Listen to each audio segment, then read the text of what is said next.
Reste ton truc là, pousse-toi la tête, reste ton truc.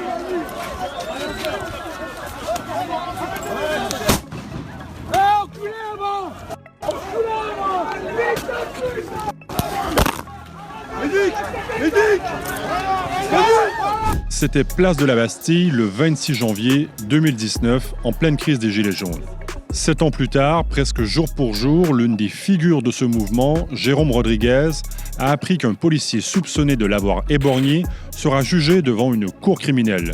La cour d'appel a confirmé ce renvoi fin janvier.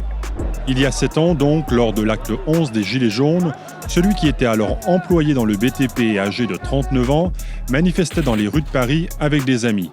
Le HuffPost était aussi sur place pour couvrir la manifestation. En fin d'après-midi, des tensions éclatent entre manifestants et forces de l'ordre lorsque soudain, une grenade de désencerclement est lancée à proximité de Jérôme Rodriguez, en train de filmer avec son téléphone.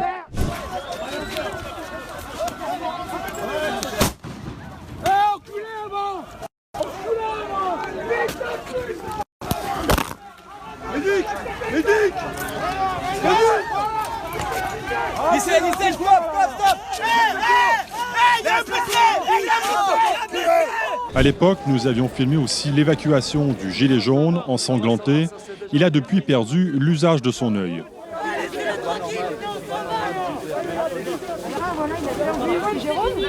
C'est vraiment, putain, ça m'énerve. C'est 16 €.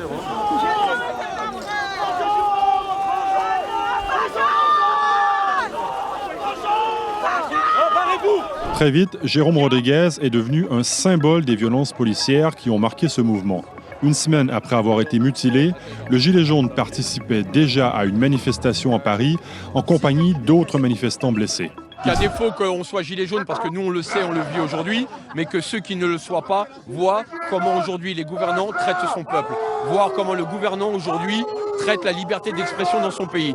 Parce que si ça les amuse de valider à ce que des gens rentrent chez eux avec un œil en moins, un pied en moins, une détresse psychologique, une détresse familiale suite à ça, c'est que ces gens-là ont vraiment aucun respect pour le peuple, et ne serait-ce que pour le genre humain, tout simplement. Pendant des années, Jérôme Rodriguez a réclamé un procès pour les forces de l'ordre et leurs responsables, s'impatientant souvent face aux lenteurs du système judiciaire, jusqu'à la mise en examen de 2 policiers en 2021 pour des blessures à l'encontre de Jérôme Rodriguez et de l'un de ses amis qui l'accompagnait ce 26 janvier 2019.